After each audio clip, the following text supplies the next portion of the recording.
Hi Ron and Charlotte. This is part two, how to edit your blog posts on your website. So in the previous video I showed you how to log in and how to reach the back end. Let's see, I think there was some generic content on your blog. Let me look at it again. Oh yeah, cool. Okay, so this is just boilerplate demo content, but I'm going to show you how to edit each one. You'll notice, let me clear something up that is really confusing if you're new to WordPress. So WordPress is primarily, or it was born out of creating blog posts. So posts are different than pages, right?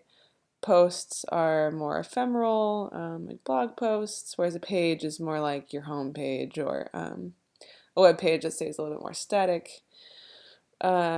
So the reason I'm explaining this is posts need to be assigned someplace to display. And on WordPress, you set in your settings, which I'll show you after this, you set which page is going to display posts. So once you set that, the page acts differently than other pages. So this is the logged in experience with this toolbar up here, and see how I have this edit page button and we're on the blog page.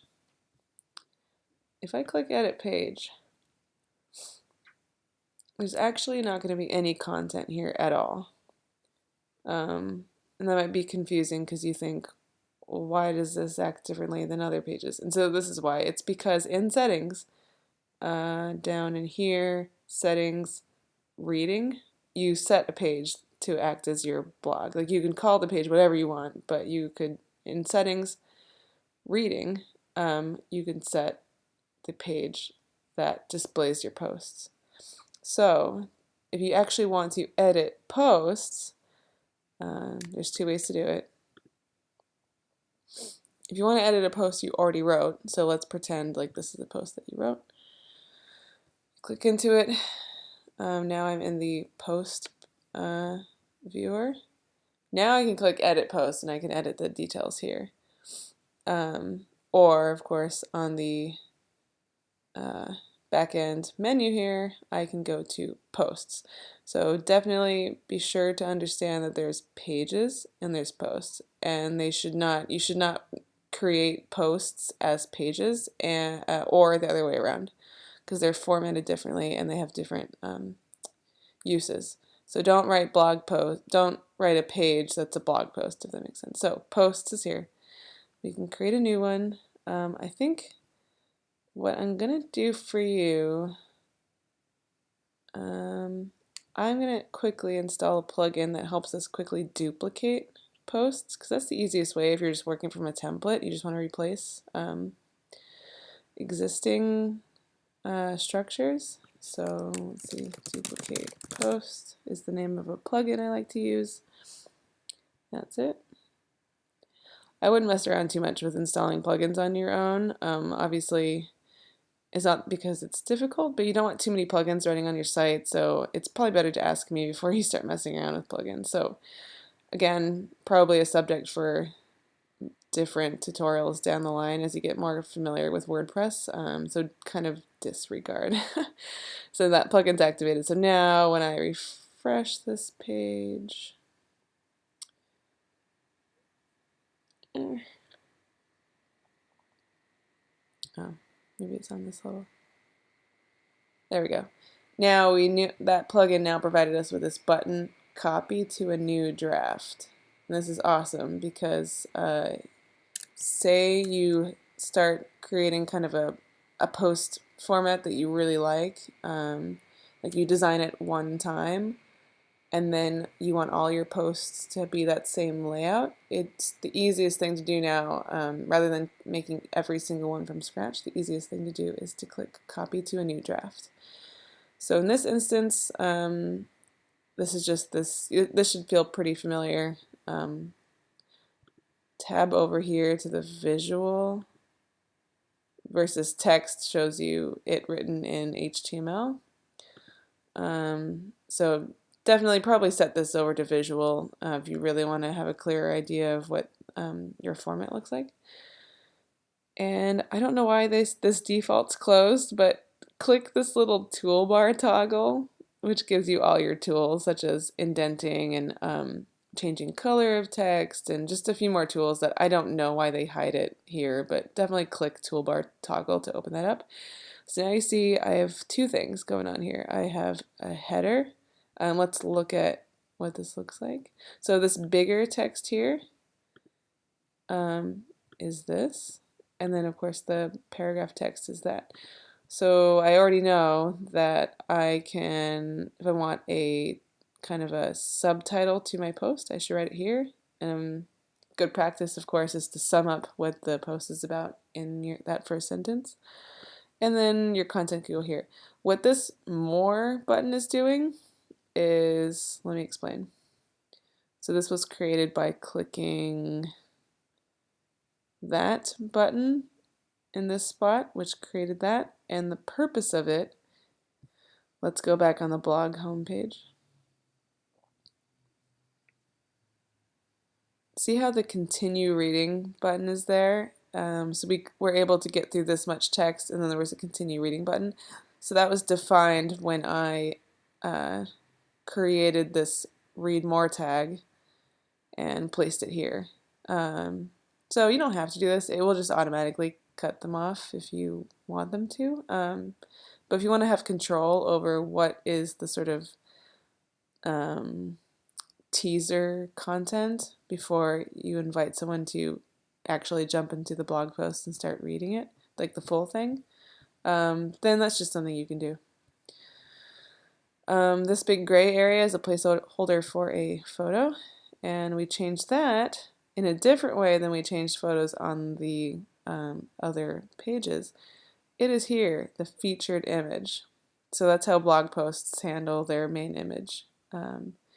So of course we could remove this big gray photo and then put in some beautiful photo of your product. You can even do some fun things here. I think I might have a post that is already set up this way. One sec. Oh, I don't. Okay, let me show you something. So we're on our blog, we're on our post, we're editing it. Definitely, if you just want to rename these, make sure you also change this. This is the web title. So definitely, if you're gonna just reuse this placeholder content and then name this, you know, something about your product, definitely you should change this too. So just FYI. Okay, so back to what I was going to show you. See this format tab? You have a couple things to do here, and I invite you to play around with them. But this will format your post in a different way. I think the most compelling one to do for you, if you have some great photography, I do think that standard is the most standard one you'll use. Just one photo, like a nice photo to kind of introduce the topic, and then it'll look like this. But another really cool thing to do is switch over to gallery. And then what you need to do is, let's give it some space. Click on add media.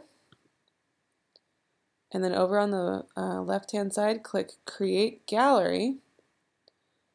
And then select some content. Let's go with these 5. Create a new gallery. I could add captions here if I wanted to. I'm going to put them to full size. And columns 3, yeah, that works. Don't worry about that. Insert gallery.